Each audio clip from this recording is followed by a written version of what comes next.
ایدوک در 26 بهمن 1375 کشته شد، اما این فیلم در پی کشف راز قتلش نیست. او در 28 سال زندگیش برای خود آنقدر دشمن ساخته بود که همیشه انتظار آن را داشت به دست یکیشان غافلگیر شود و از پای درآید. کسانی که او را مرده می‌خواستند کم نبودند، از مافیای مواد مخدر و وهابی‌های پاکستان گرفته تا رقیبانش در داخل کشور. اما او از قدرتمندترین دشمنش امان گرفت تا کودکان کمتری یتیم شوند، پدران و مادران کمتر داغ ببینند و همسران جوان فرصت زندگی در سایه مردانشان را داشته باشند. این فیلم داستان مجال چند ساله زندگی برای ایدوک بامری است، فرصتی که در ظاهر بزرگترین دشمنش به او داد. من محمد بامری هستم، فرزند غلام حسین.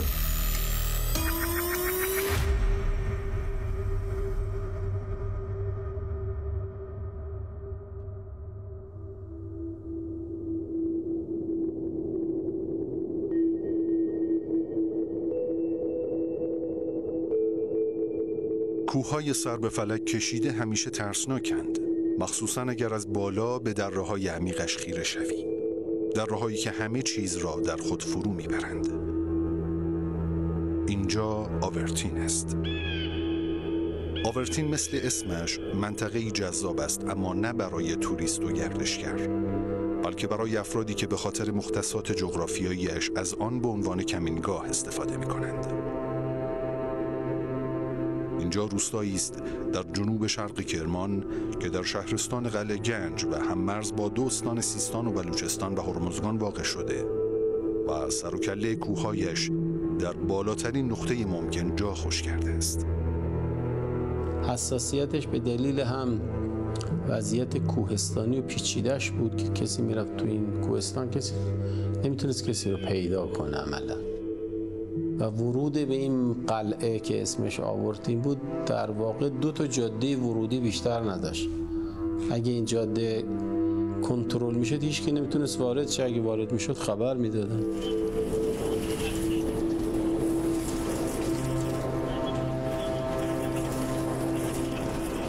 شما از طریق مارز میتونید وارد شین، از طریق کنگرلو به حساب دهنه سمسیلو میگن، از اون میتونی خارج شی یا از اون وارد شدی و خارج شی. خب کوه هم ارتفاع بالا جالب بود، یه نیرو و جاده کوهستانی هم شما تشریف شدی باشه که میده یه نیرو میتونه گردانی از پادر بیاره.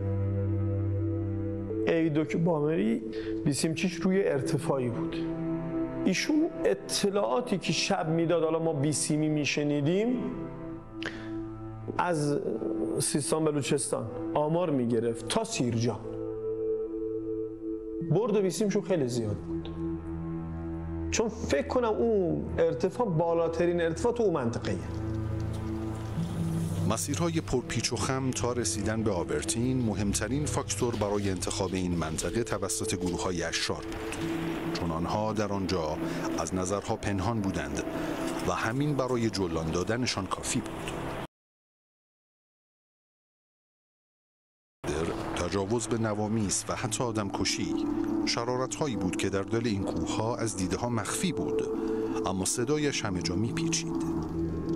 به راحتی اینجا شده بود پاتوق شرارت، پاتوق ورود مواد مخدر، اصلا خودش حکومتی بود اینجا.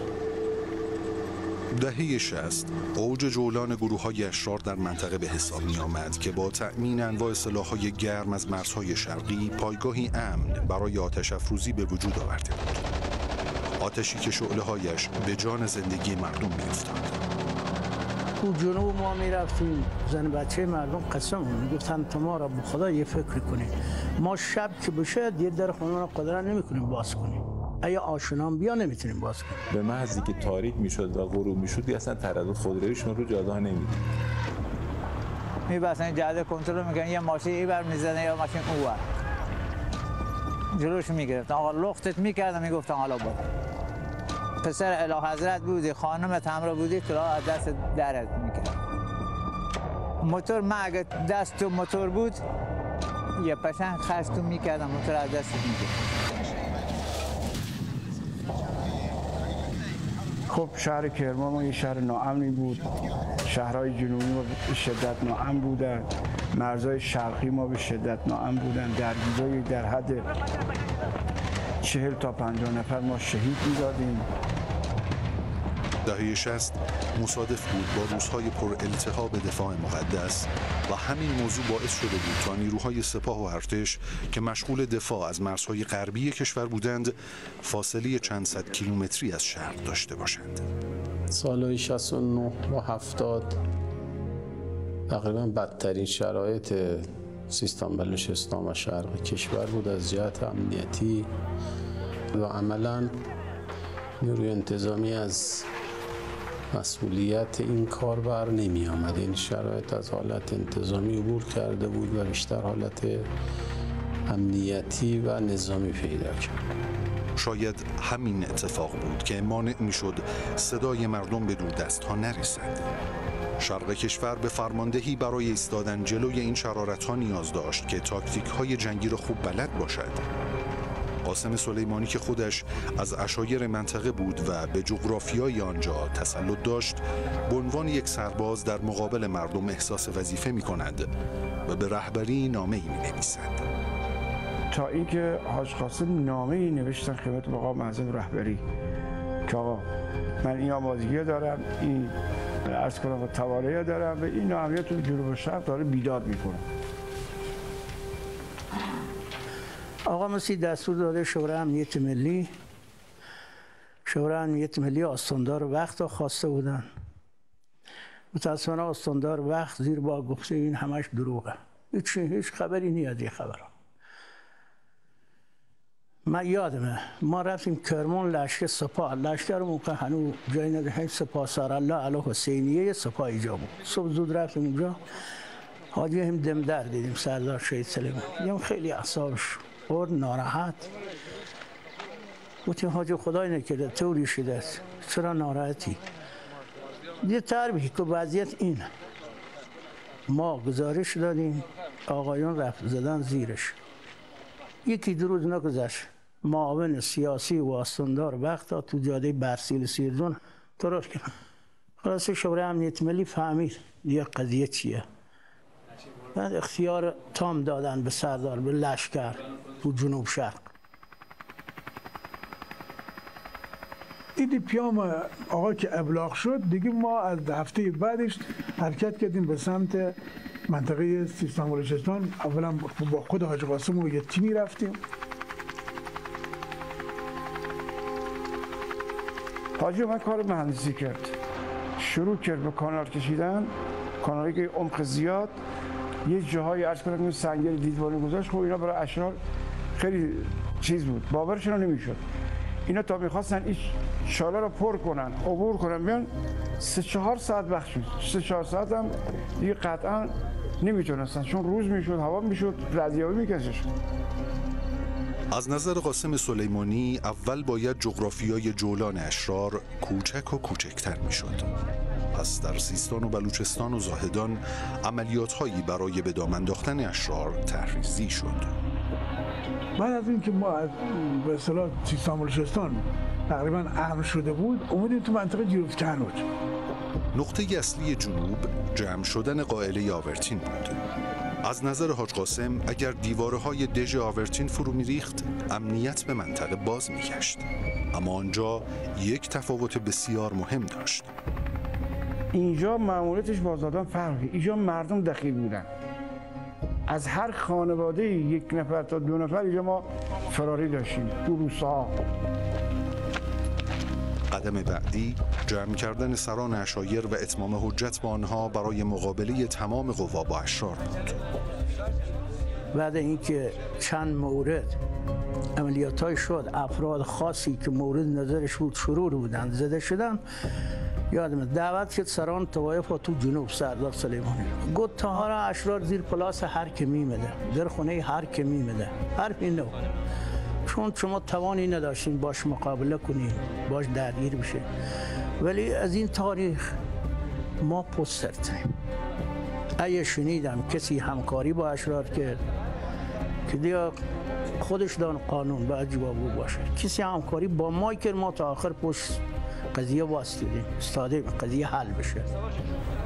ما ابتداً با دیده رحمت نظام برخورد میکنیم. بنابراین ابتداء به شما رجوع کردیم.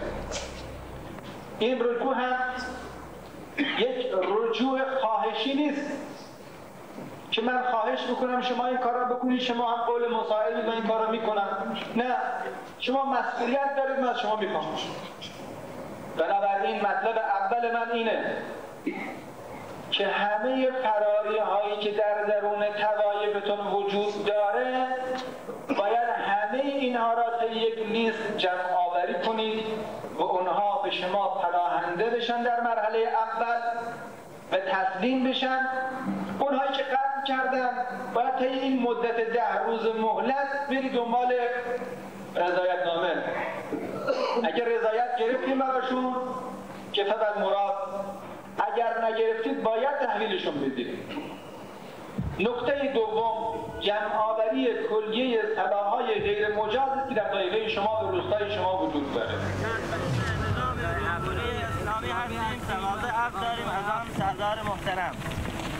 حاج قاسم 10 روز به آنها مهلت داده بود تا اشرار طایفهشان را تحویل دهند، اما در این بین عده کمی از آنها این مهلت را جدی گرفتند و تنها تعداد محدودی تسلیم نظام شدند.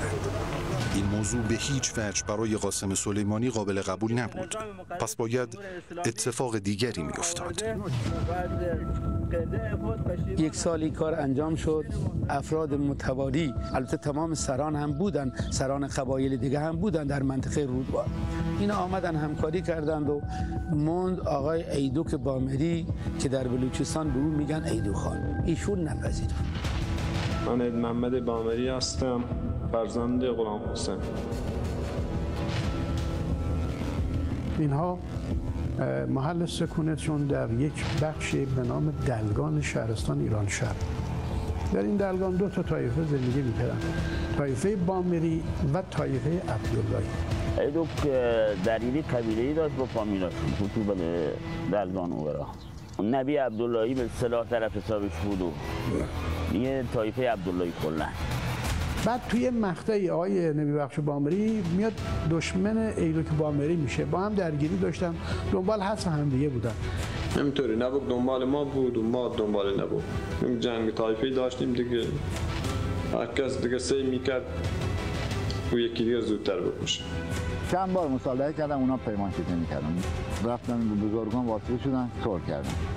دوباره نبوک اومد تو آبادی ایدوک اینا تیراندازی کرد، مادر ایدوک تیر خورد، 4 تا بچه کوچک کشته شدن، زن پسرموش کشته شد. دیگه ایدوک اومد تو منطقه ما تجهیز نیرو کرد، ماشین گرفت رفت تو آبادی، اونا دوباره زد چند تا از اونا خورد.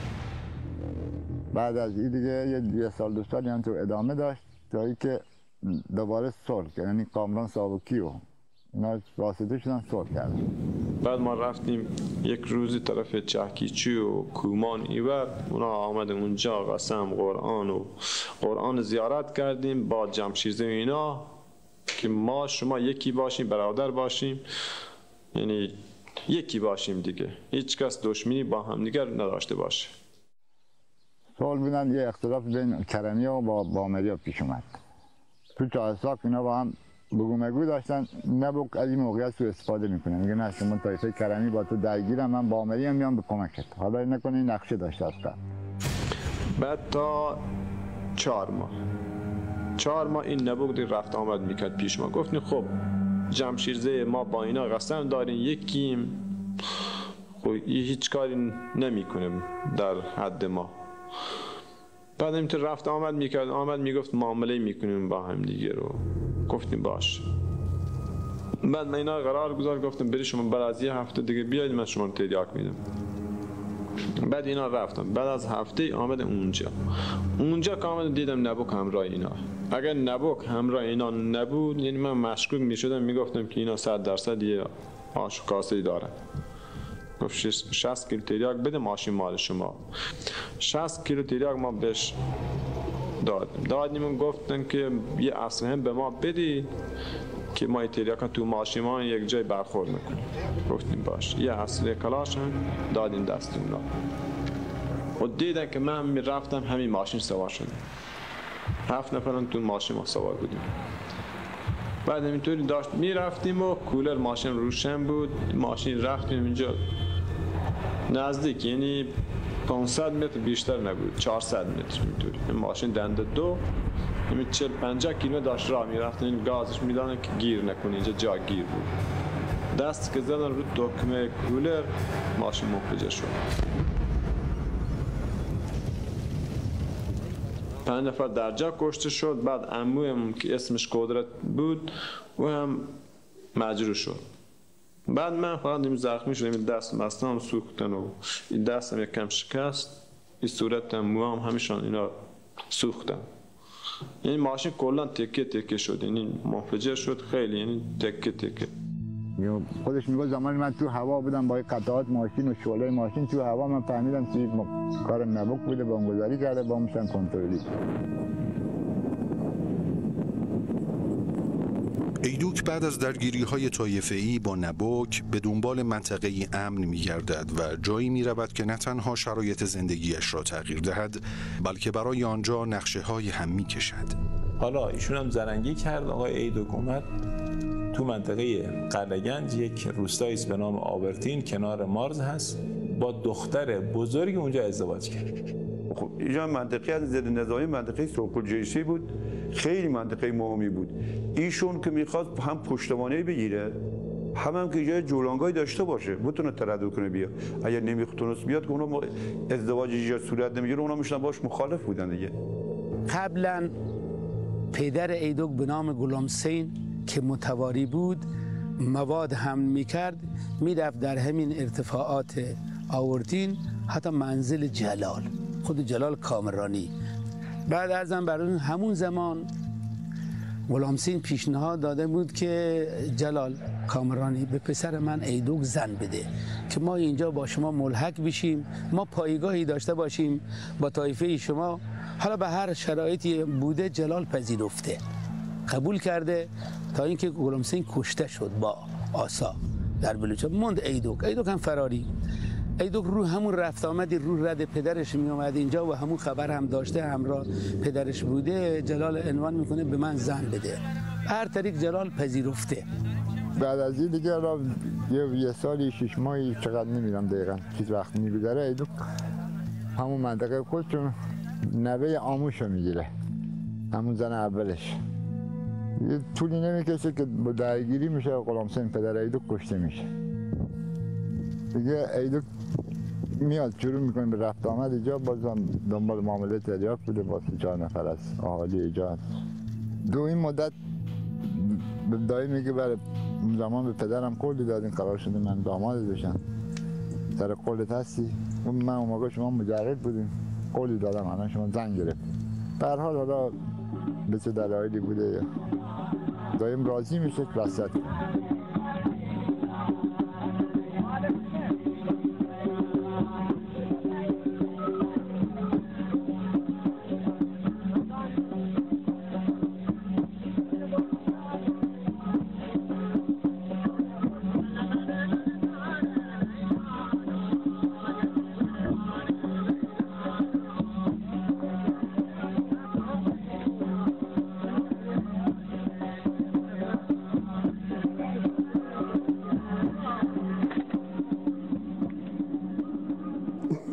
اسمم تاج خاتون، فامیلم شهردوست، دختر جلال کامرانی هستم، خانم ایدوک بامیری.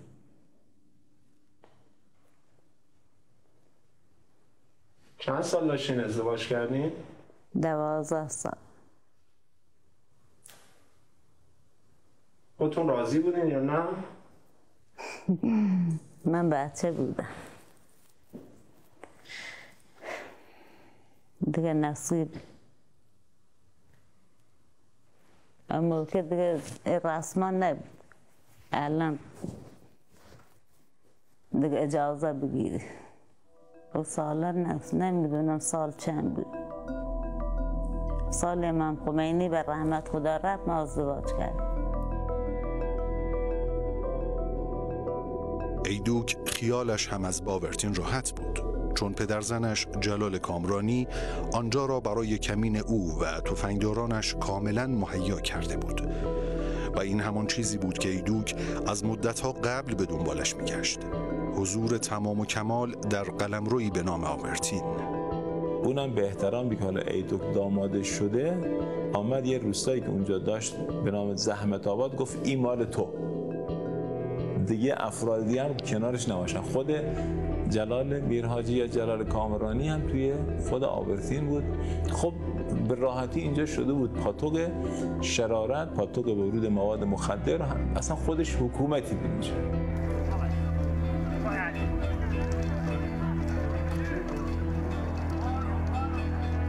تو بحث آورتین یه مرکزی روستایی نقطه کوری هستن، هیچ راه ترددی تو اون روستای حالت بنبست کوری، دهلیزی هست بهش میگن دهلیز نظامی، یک راه فقط وجود داره تردد. از دل این اشیاری بود، یه رودخونه بود، یک ارتفاعات سر به فلک کشیده‌ای داره. ایدوک بامری نگهبان اونجا گذاشته بود، ماشینای حتی از پل بهادرآباد، کهنوج، قلعه‌گنج به اون سمت میرفت، اینا میفهمیدن که این یا کهنوجیه یا امنیتیه یا دولتیه. هر یگانی وارد میشد، شخص خارج میشد، اونا با بیسیم ارتباط میدادن. این خودی نیست، اگه غیر خودی بود جلوشو میگرفتن، بازرسیش میکردن، کنترل میکردن. دیگه هیچ نیروی توانایی داشتش به تو آورتین نداشت، هیچ نیروی. هر کس هم هر شرارتی میکنه میره توی آورتین. من جمله ایدوک بامری کجا مرکز فرماندهیش بود.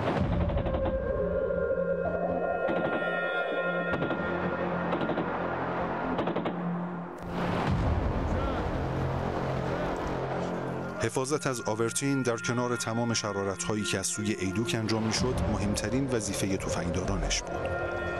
او به خوبی از فعالیت‌های قاسم سلیمانی در جنوب کرمان برای پاکسازی اشرار اطلاع داشت و به همین خاطر محافظت از منطقه اولویت اولش به حساب می‌آمد. من گفتم حالا این منطقه آورتین دیگه شده بود امتیاز برای بعضی افراد که برن تو آورتین، اما نگاهی که از قاسم داشت خیلی نگاه ویژه‌ای بود. دقیقاً اومد یه جایی رو نشون کرد که برخورد کنه که برخورد توی این منطقه دیگرها حساب کار خودشون بکنن. یعنی هدفی رو انتخاب کرد که این هدف به اصطلاح نظامی‌ها یک هدف قاطع هست، یک هدف اشرافی هست که اونجا رو که اشراف داشته باشی مابقی جارم چی؟ برها داری.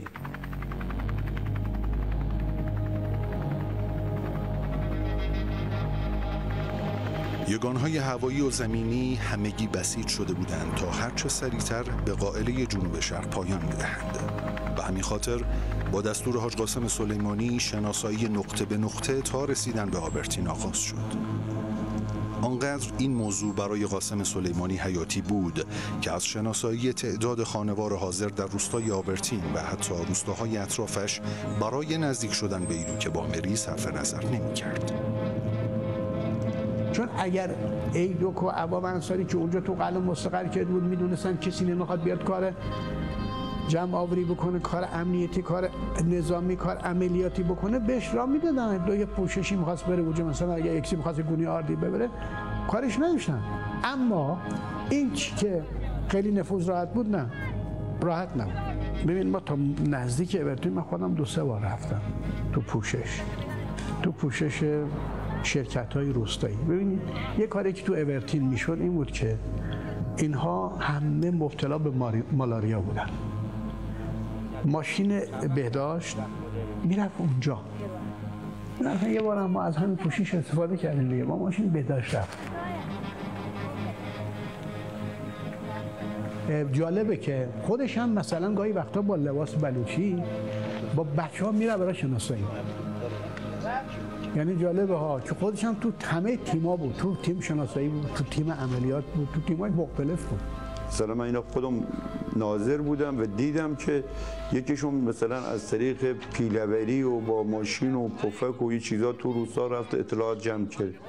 یکی دیگه کلا از بچهای رفسنجان هم بودن، کلا رفت پیوست بشو به یه گروهی از که بتونن کلا جایگاه و مکانه و اینا را شناسایی بکنن که اصلا مدتی با اونا بود.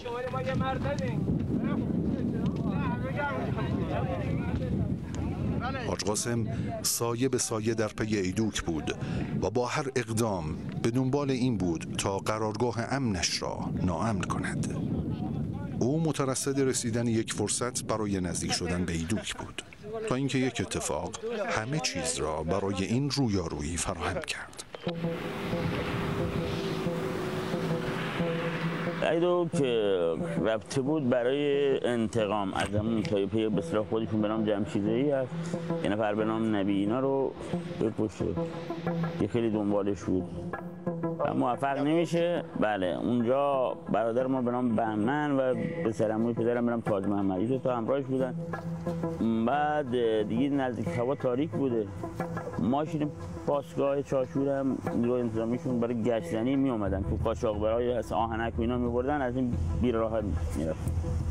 یا وسط این به اصطلاح تنگینا قرار میگیرن، ماشین پاسگاه میاد متوجه این میشه. این هم لباس فرم داشتن. ایدوک خودش بعداً توضیح داد ایدوک و بهمن تاج هم که جلو ماشین بودن لباس شخصی بلوچی داشتن ولی چریکا بالا لباس فرم نظامی بود. ایدوک میگه وقتی ماشین اومد دم دهنه این خروجی راه گذاری کنترل کشاورزی کلا دورش حصار کشیده، دهنه ورودی خروجیش یکی بوده. من سریع اومدم که ای خروجی بیام بیرون، دم دهنه که به هم رسیدیم، یعنی شاخ و شاخ شدیم با ماشین پاسگاه. هرچی هم صحبت کردم اینا که من نیرو سپاهم در حال مأموریتم فلان اینا مزاحم نشین، اونا ولکن نشدن، آماده بودن که ما حرکت کنیم اونا تیراندازی کنیم.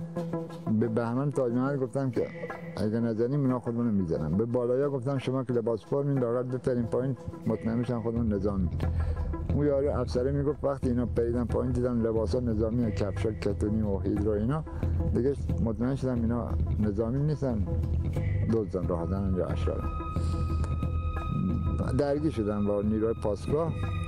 ایدوک سریع اینا رو میبنده به رگبار، دو ساعت بچه نیروی انتظامی شهید میشن. اونی که پشت تیربار بوده از اونجا متوجه بوده، نور ماشین هم روشن بوده، رگبار میگیره، لاستیک لانکروز ایدوک بالای ماشین بوده اینجوری ایستاده، گذاشت تو تیر میخوره بهش و میپره و دو تا بچه‌ها تاج محمد به سر پسرمون بدن تیر میخوره به کلیه‌اش و دستش پشتی میشه. بهمنم برادرمو یه خورده به شکمش. نیروهای دولتی هم 5 تا سربازا پشتش بودن، درجا بودن یا سرباز دقیقا نمیدونم. بهمن گذاشتیم بالای ماشین اومدیم آوردین. همون شب به من گفتن که جنازه تاج محمد تو بر مارس پیش پدرش و پسر ماشینا که گفتن قبلا با ایدوک درگیری داشتن. جسد تاج محمد من بردم اونجا. این مشمت کامرانی که به اصطلاح نیرو سپاه بود و مسئول پایگاه بود گفتن شما آوردینی از این تاریخ به بعد خودتون رو آماده کنین یا برای مردن یا به در شدن. گفتم چرا جلتش حالا هرچی هست. من اومدم همون شب دایم اینا ایدوک اینا نشستن، گفتم مشمت همچه حرفی زده، حالا یا منظورش عصبانیت و تهدید بوده یا اینکه خواسته غیر مستقیم بفهمون خبرایی هست. گفتن شب میکنیم فردا 7مین روز بهمن تموم بشه هر تیم نیروهای مسلح و اشرارن که جرم دارن از آبادی میریم بیرون، اگر نیروی بیاد مشکلی پیش نیاد تو آبادی. قرار بر همین شد که ما صبحش از آبادی بریم بیرون. آبرتینی ها و علل خصوص ایدوک هشدارها را برای خروج از روستا جدی میگیرند و مقدمات خالی کردن آبرتین را فراهم میکنند، اما مراسم 7 کشته شدگان یک روز دیگر آنها را در روستا نگه میدارد. خب این زمان مناسبی داشت درست میکرد که روزی که اینها مراسم این پسر را دارن این عملیات ما شروع بشه. 7مین روز مراسم بهمن کامرانی که پسر جلال میرحاجی میشه و برادر زن ایدوک انتخاب شد برای روز عملیات. بزرگترین عملیاتی که در جنوب بود رادیو لندن هم خبر داد، بیگانه ها هم خبر دادن که ژنرال سلیمانی 1 هفته در جنوب آستان کرمان با بزرگترین اشرار منطقه بلوچستان ایدوک بامری درگیره.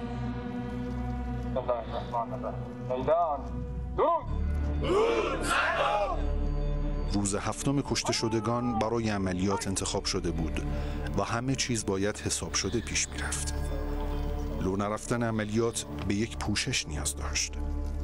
ظاهر ماجرا از برگزاری یک اردوی نظامی خبر میداد، اما به دام انداختن ایدوک بامری هدف اصلی بود. من چند دقیقه کوتاه پیرامون اهداف اردو خدمتتون عرض خواهم کرد مطالبی را و بعد هم برنامه‌های اردو را خدمت شما توضیح خواهند داد. آقای اسماعیل بیگی آمارگیری کلی برادران پاسدار را انجام بده. وقتی هم صبحگاه هست کسی حق نداره از صبحگاه خارج شه. آقای برادر لجستیک آقای حسنپور اونجاست. صبحگاه که تمام شد میرن دنبال کار دیگری، نه وقتی که صبحگاه هنوز برقرار هست. قاطعیت سردار سلیمانی خبر از اهمیت این عملیات میداد. کوچکترین اشتباه میتوانست بزرگترین عملیات جنوب شرق کشور را با اختلال مواجه کند. اما در کنار همه اینها نکته‌ای وجود داشت که ذهن حاج قاسم را بیشتر از هر چیز دیگری به خود مشغول کرده بود. ایدوک در آبرتین بود، اما مردم عادی هم در آنجا زندگی می کردند. از همان اول معلوم بود به چنگ آوردن ایدوک به قیمت به خطر افتادن جان مردم مطلوب نیست. پس همه چیز باید طبق برنامه پیش می رفت. یکی از بچه‌های سپاهی که تو منطقه قوم خویش داشت آشنا داشت، ما به عنوانی که تو برو تو منطقه تو مراسم شرکت بکن، به این با چشم خودت ایدوک رو دار دستش می‌بینی یا نه؟ رفت بعد از 3 روز اومد گفت آره من خودم رفتم توی این مراسم شرکت کردم، خودم با چشم خودم ایدوک دیدم حدسه. هشت میلیون تومن؟ 8 میلیون چی؟ 8 میلیون چی برچیش میکنم؟ حاج قاسم تا آخرین لحظه قبل از شروع عملیات حضور ایدوک در آبرتین را از طریق نیروهای نفوذی مستقر در روستا رصد می‌کرد و تا حصول اطمینان بیگدار به آب نمی‌زد. بله ما منتظر بابایی رو عرض الهی هستیم تماس بگیرید باشه.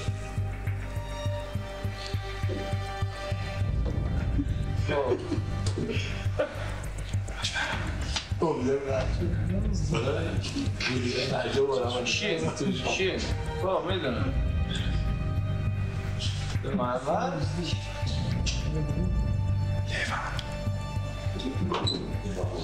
تو بود همون شما دوباره تماس کنید.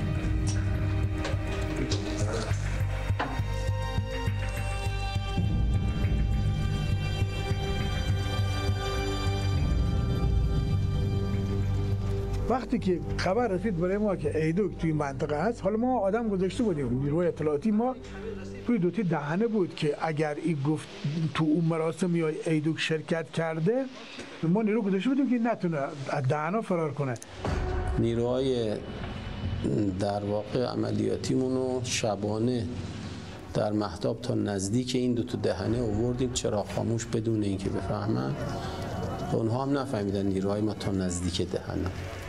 بنا شد که مسیر سولان کنگری که میش نزدیک مسیر دلگان میشه، تیپ سلمان فارسی به فرماندهی برادرمون آقای حاج عباس ایلاقی بیاد جاده مسیر راین قلم قرار شد تیپ ما که تیپ یک لشکر چریکسار فرماندهی سردار فتاحی بریم. صبح روز بعدش با طراحی که انجام شد که همه فرماندهیگان ها بودن، در واقع ما نیرو هلیبورد کردیم به داخل این قلعه.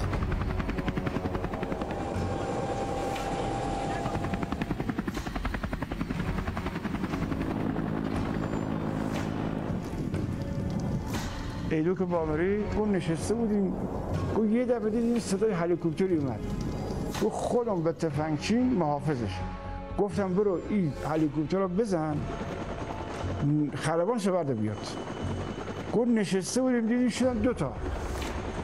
گفت با اون یکی محافظ من گفتم برو یکی هم تو بزن خلبان رو برن زنده بیاری.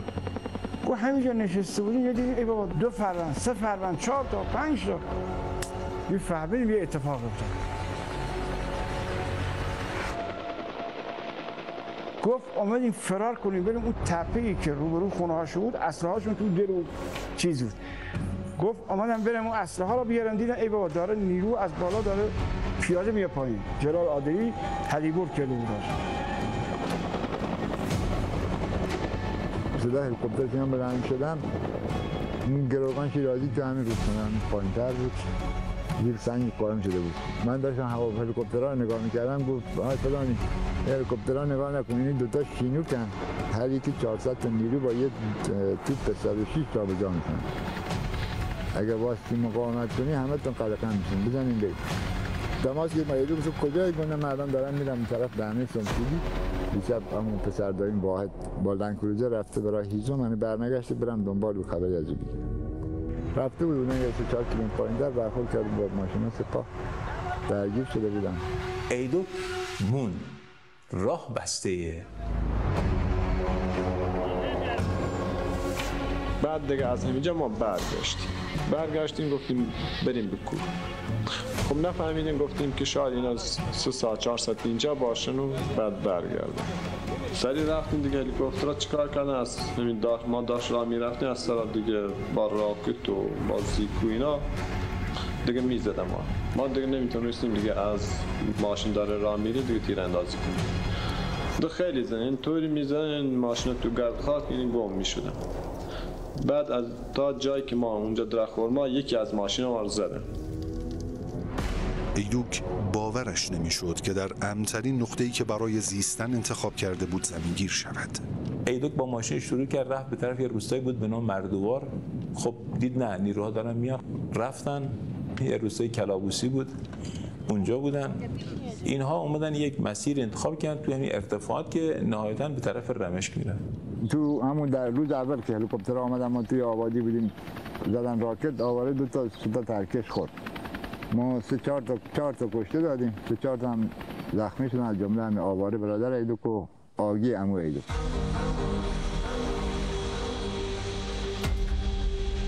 خود امینی اینجاست. خود امینی اینجا. معمارم اینجاست. معمارم داره ملحق میشه، الان میرسه به این. حتی هم اینجاست. همین دارن میشن جمع میشن اینجا ما گفتیم از اینجا جلوتر فعلا نرن تا ما اینو در بیاریم، اول اینجا رو هلیبورد کنیم، اینجا هم هلیبورد کنیم، اینجا رو ببندیم، اینا از این ور اینا از این ور، ما این کارو تمام کنیم. بله اینجا هم برسن جای چیزی ندارن دیگه، رد موتوری ماشینه ندارن، مگه سوار شطور بشن برن. منو بردی ارتفاعی، گفت سری برو این گردان‌های فلانی داره اینجا بزن که جلو مسیر اینو بسته بشه.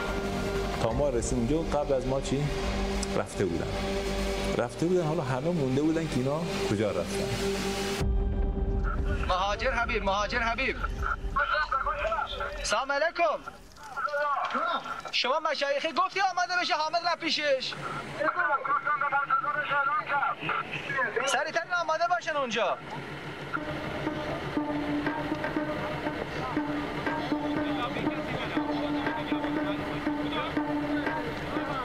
ایدوک از ترس به دام افتادن تفنگدارانش را در روستا نگه می‌دارد و خود با تعداد کمی از همراهان فرار را برقرار ترجیح می‌دهد. دژ مستحکم ایدوک بامری در چشم به هم زدنی از هم می‌پاشد و تمام اعوان و انصارش گرفتار می‌شوند. ایدوک بچه رو بکشتن داشت، دخترتو بدبخت کرد، چطور؟ خودت هم آواره کرد، شوهرت هم بکشتن داشت. آورتین هم باید خواب ببینیم دیگه.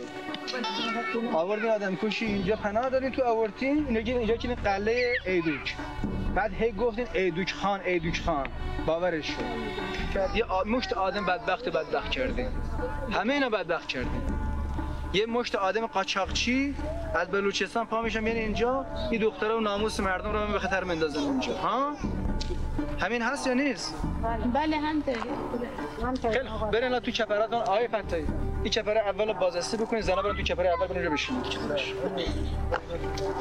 اونا هم که مریض هستن یه دکتر برن. حاج قاسم آمد برخورد بعدی کرد، گفت این روستا باید تخلیه بشه. این روستای آورتین رو تخلیه کرد، همه کپرها رو بار کردن آوردشون توی دشت که دیگه اون جولونگاه قبلی نباشه.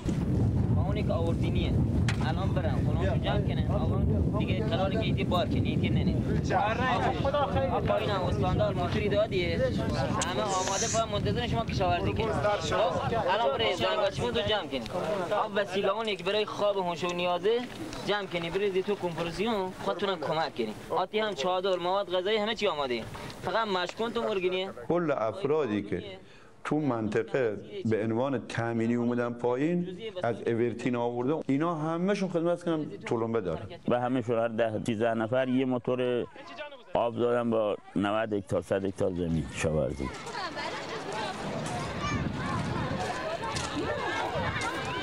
راضی هستی بری؟ بله یا چرا؟ هم تو اینجا خوش نیست، اینجا آب خرابه. بدش بالا. آکادیم کربون که تاهستان کارگری میکرده به شکل تا دفترچه بیمه و دارم همه خدا وکیله سرتکه شرکت و کاری به تو نداره پدر من. تو اصلا اگه تفنگچی هم باشی ما کاری به تو نداریم. تفنگ کاری به تو نداریم ما. خود چکه کن به راه رضای خدا. تو وارد اونجا بشی ما کار داره. تو وارد که یا دیو شرا گرفته شو. کیا را؟ همین مخلوقای دیو شرا رو مشخص میکنیم. آدم بی گناه از با گناه تشخیص دادیم بعد راهشون میکنیم. تو رو بشی اونجا بشی کارت ما به تو نداره. بشی تو سایه اونجا. برو. یالا.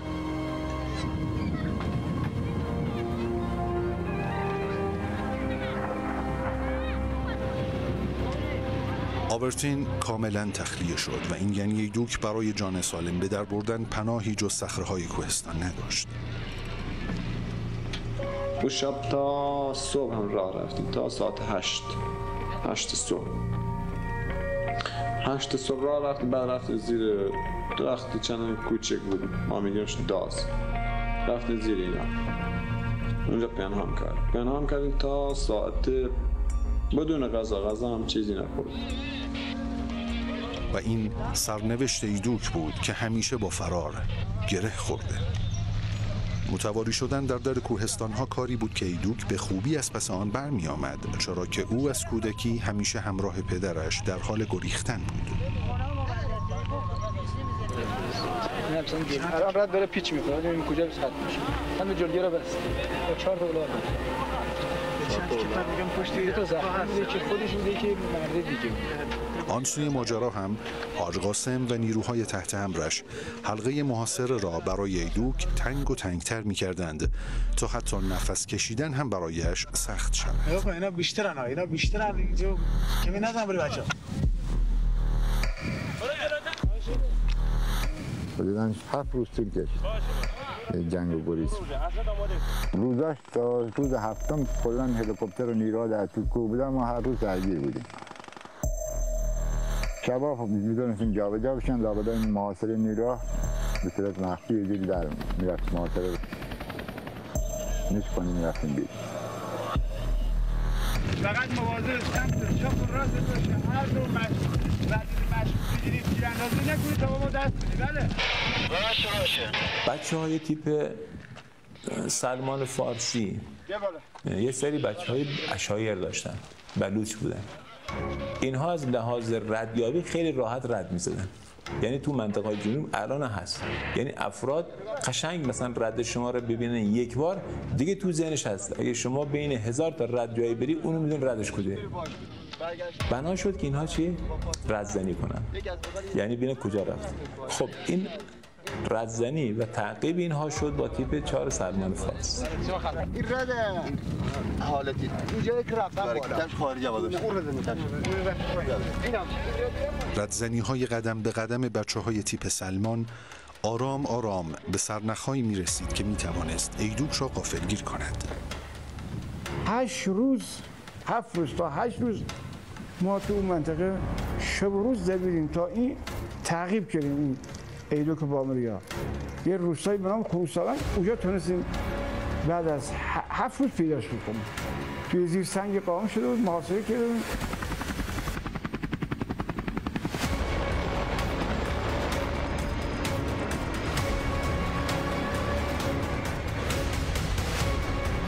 ایدو گفت امروز اگه هنوز هوا روشن نیام بیرون جان سوراخ‌ها میمیریم رو با جسدامون، بعد هنوز هوا روشنه بریم یا آبادی پیدا کنیم یا هم که کشته بشیم. نیرو هم هر جا دهنه‌ای بود، هر جا تپه‌ای بود نیرو گذاشته بودن.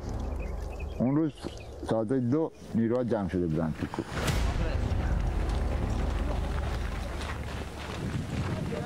بعدش یه جا برخورد کردن، یکی تو دهنه اولی کشتن، رفتن زیر یه سنگ خیلی قوی. یکی گفت که پیداشون کنیم ردشون میبره، رفتن داخل غار. گفت سرمون غار ما بردیم بیرون، دیدیم 4 نفر مسلحن، 2 تاشون پشت سر همن، یکی اینور یکی اونور. این 2 نفر دارن 4 تایی دارن میان. گفت زدمشون یه تیر زدم بود، دوتایی که پشت سر هم دوتاشون افتادن. یکی دیگه زدم به نفر سومی صدا کرد حسین بزن، ما رو کشتن. گفت حسین دراز کشید و شروع کرد به تیراندازی. خیلی هم گفت خوب میزد، جانانه میزد. گفت 16 تا تیر زدم به حسین نخورد. بعد تیره حسین هم یکی از همراهاشون به نام داوودی، یا اسمش داوودی بود، تیریکای شهخولی ستوده دامادشون بود، تیر خورده بود به مثانه‌اش و میگفت داد میزد و اینا 1-2 ساعت جون داد تا مرد. ایدو خودش میگفت یه تیری خورده بود پیراهنم، گفت کتفم خورید پیراهن به بدنش آسیب نرسید، تیرایی که حسین داده بود. آج جندقیان رفت اونجا شهید شد، یکی از بچه‌ها شهید شد. دوباره خوردیم به شب.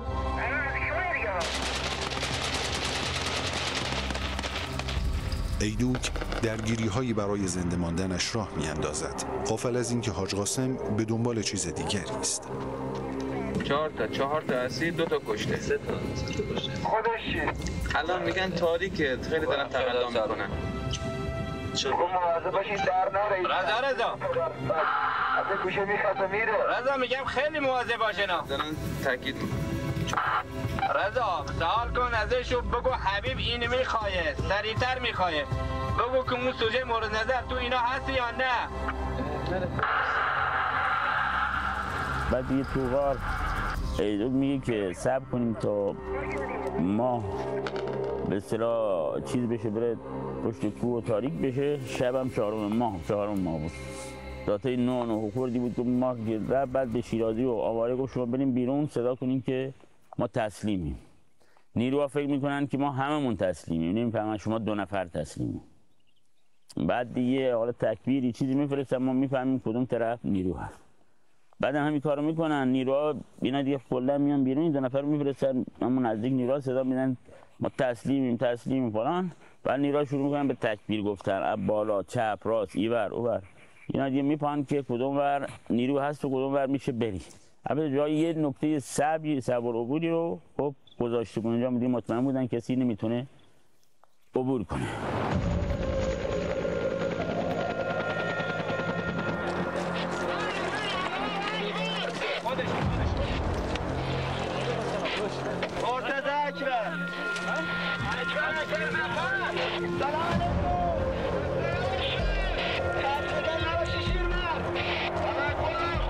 ایدوک که ترس سراپای وجودش را گرفته باز هم همراهانش را سپر جان خود می کند. او این بار برادرش آواره، یک گروگان شیرازی و نفر دیگری که شباهت زیادی به خودش دارد را از غار بیرون می فرستد تا شاید بتواند راه فراری برای خود پیدا کند و در کمال ناباوری این ترفند او جواب می دهد و ایدوک بار دیگر فرار می کند. نگاه دور بکن، یه برادر ایدوک کرد. ماره بود، اسم ماره. کجا دیشب؟ همین جایی که دیشب من تصمیم شدم دیگه.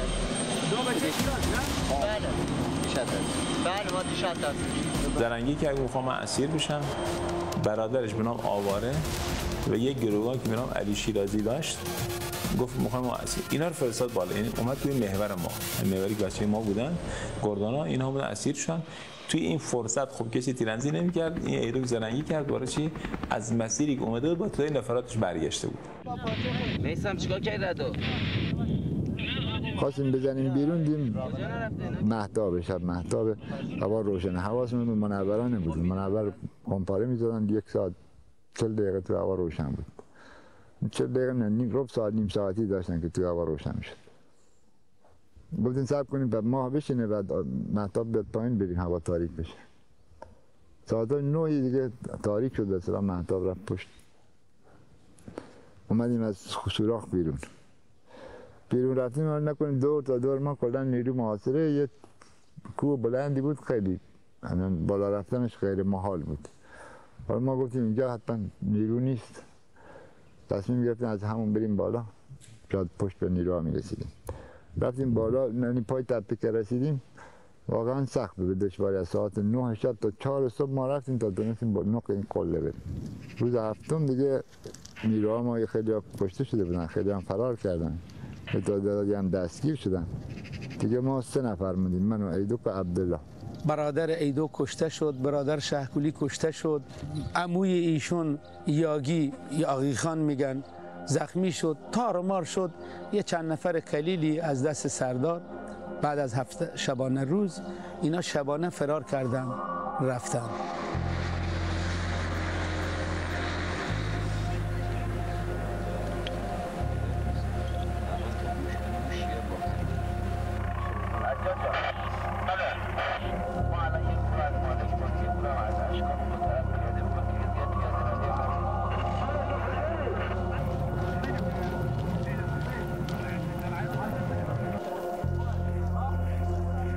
فرمانده گردانا و رجمندگان من تو این درگیری ها چندین کفش رو پاره کرده. خود حاج قاسم، من از زمان حاج قاسم شنیدم گو ایدوک به تنهایی یه تیپ مکانیزه، شاید 4 تیپ اونجا مستقر بود. این از بین 4 تیپ تلفات گرفت، یعنی زخمی گرفت. آدم شجاع نترسی بود، واقعا نترسی، یعنی ترسی وجود اصلا نداشت. داریم قلبش سنگ نظره جلو جاره.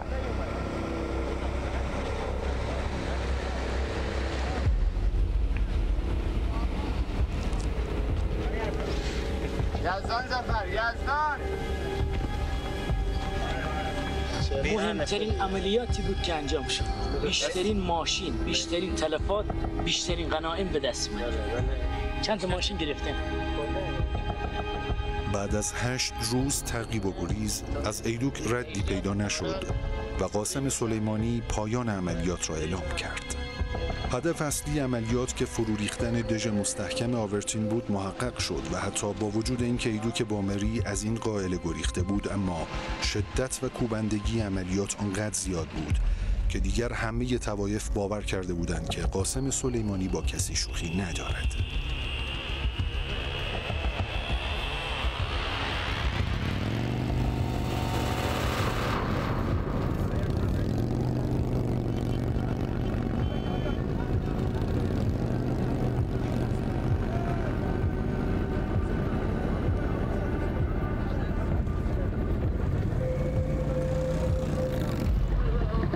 که مشاهده می‌کنید طایفه فولاده‌ای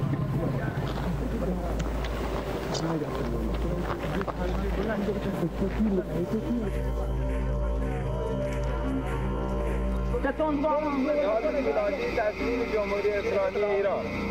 بنده کامران سابقی تسلیم جمهوری اسلامی. سابقی تسلیم جمهوری اسلامی. ما تسلیم این نظامی. زیکو 1 داشکه بلبل RPG تعلق به کیان اینا؟ مال بنده. این برخوردگی شد. گروه های زیاد اشراری که توی جنوب استان بودن پیام دادن آقا ما دیگه تسلیم میشیم، شما بخواید ما رو بکش یا آزاد. یعنی اثر روانی عملیات آورتین باعث شد که دیگرها وحشت زده بشن، اشرار دیگه که پیام دادن میخوایم ما چی؟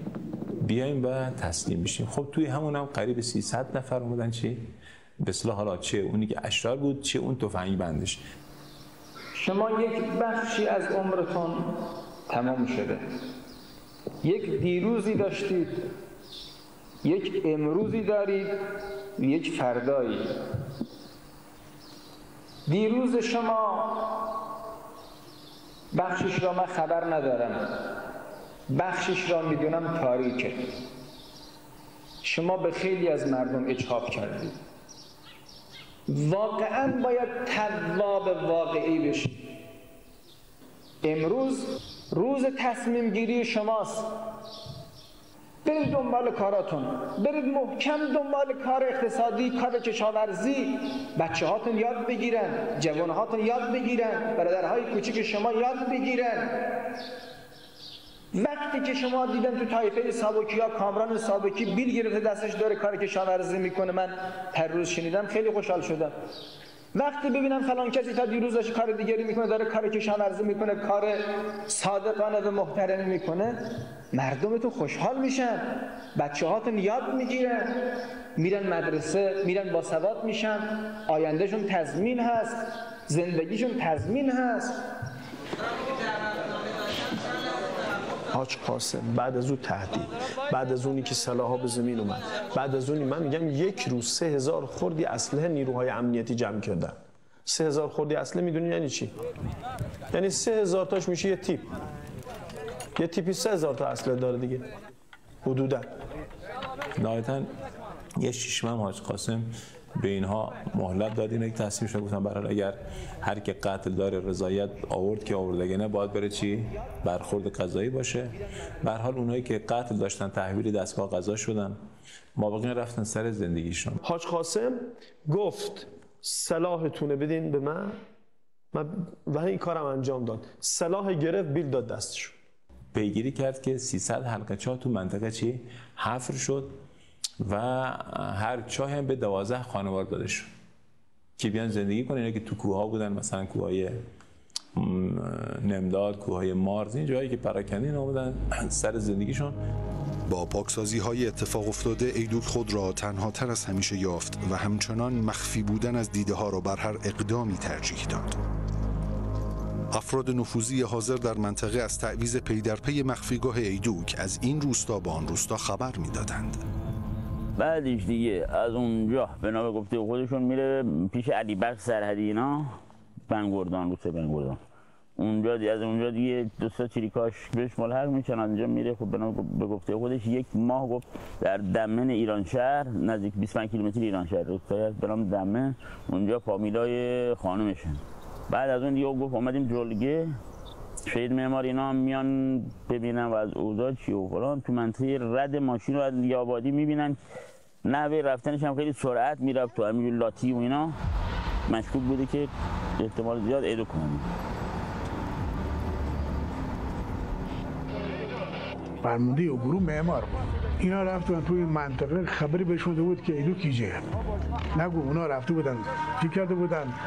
سنگربندی کرده بودن بالای رودخونه را. بچه ها اشتباهی که کرده بودن، حالا یا او عامل فریبشون داده بود یا خودشون دیگه بی‌توجهی کرده بودن، رفتن توی رودخونه.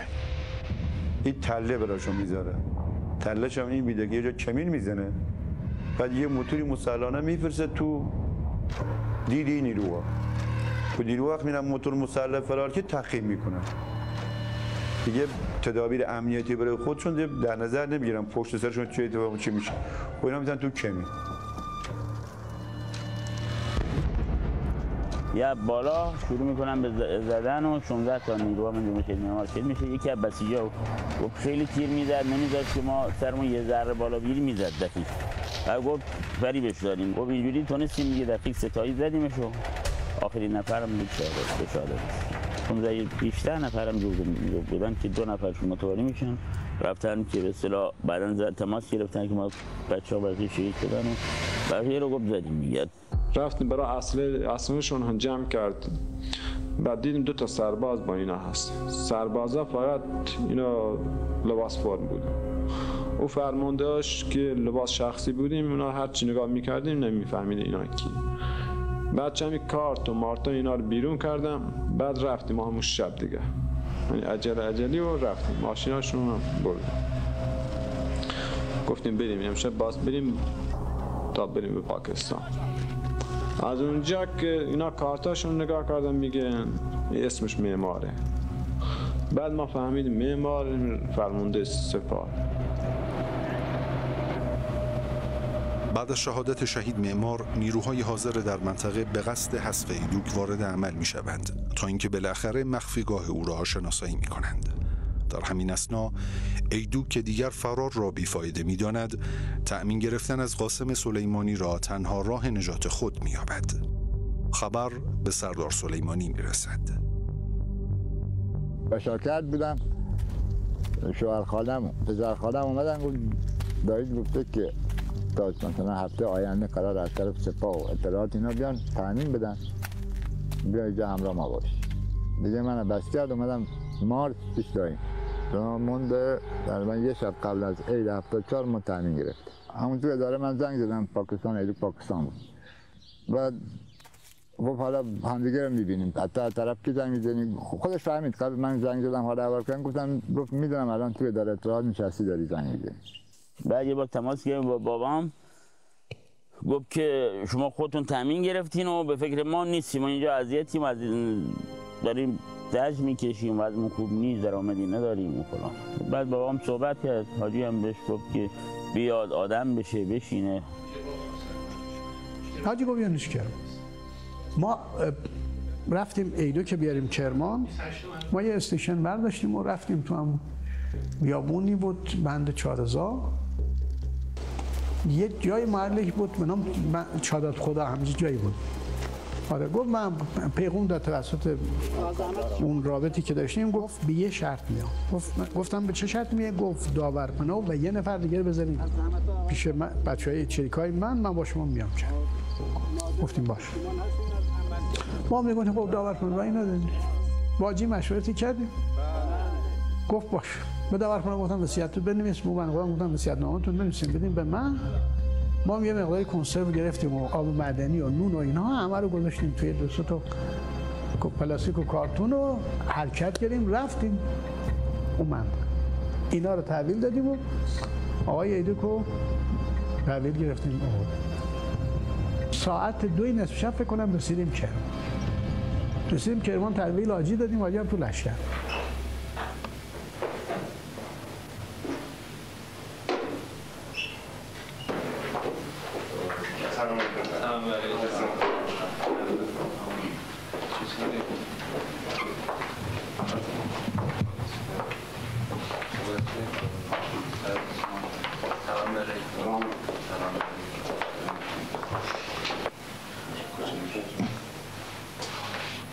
بالاخره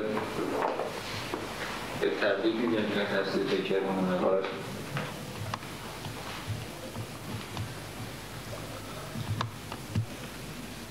خیلی مشکل آدم اعتماد بکنه به دشمن خودش.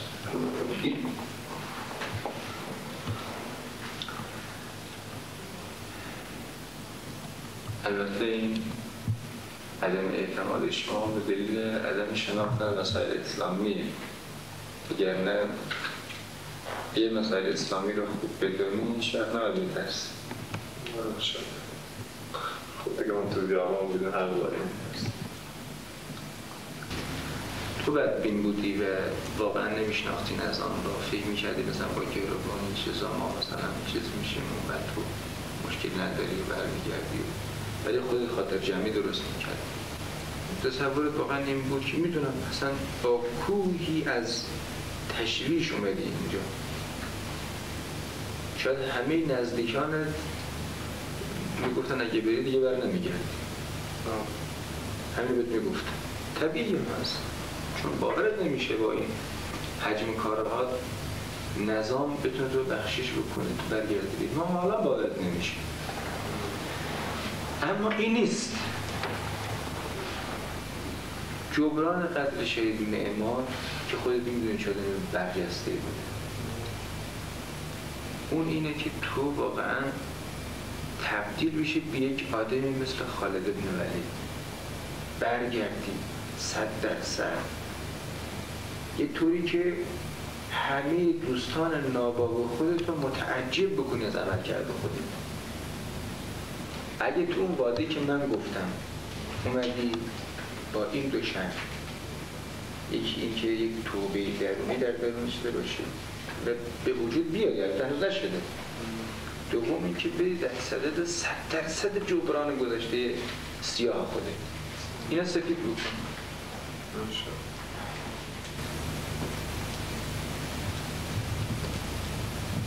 ما میدونم ما اشتباه کردیم، فقط به اشتباه بردیم.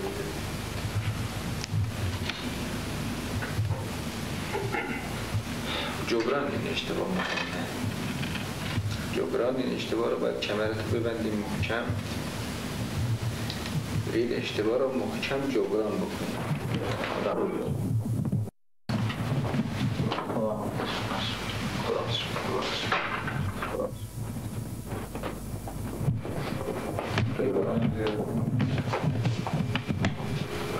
از روی میبارم از این تاریخ بذار ما باش یه ذره طاقت هفته خود بذار ما باش بلکه اون بده اعتماد کرد.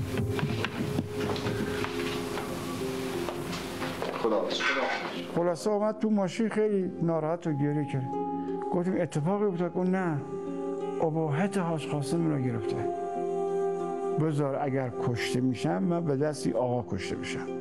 من دیگه شرارت نمی کنم، میرم زن بچه ما میارم جلوی سپاه کنوج، قله‌گنج، جیرو میخوامونم تا حاج قاسم منو تعمیر بده.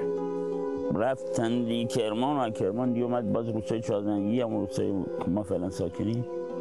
اونجا دیگه خودش و اصلاحش رو تحویل داد به عنوان تسلیم و یه تامین گرفته رفتش. سرور عید محمد بامری، عبدالرحمن زردکوهی، سرور برکت بامری همراه با نیروهای خود آگی بامری خود را تسلیم نظام مقدس جمهوری اسلامی می‌کنیم. طرف اسلام و تسلیم جمهوری اسلامی. اسلام رو بیاندازید.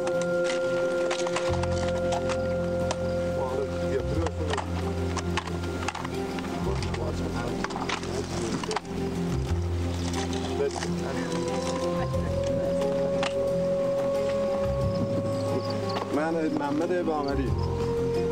من یار محمد زردکوهی. من حاجی عبدالرحمن زردکوهی. من آگی بامری. من جمعه بامری. من مهراب بامری. من واحد بامری. من شاه محمد دولت. من شریف صاحب بامری. محمد رضا بامری.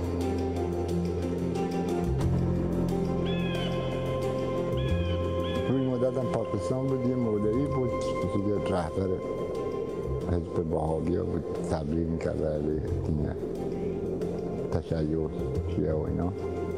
این قبلش به ایدوک پیشنهاد داده بود سری اول که ایدوک رفته بود پاکستان، فهمیده بود ایدوک بعد از این درگیری آمده پاکستان، گفته بود نه توی همه زرنگی و شجاعی فلان اینا، بیا برو پاسدارا رو بکش، آخوندا رو بکش، اهل تشیع رو بکش.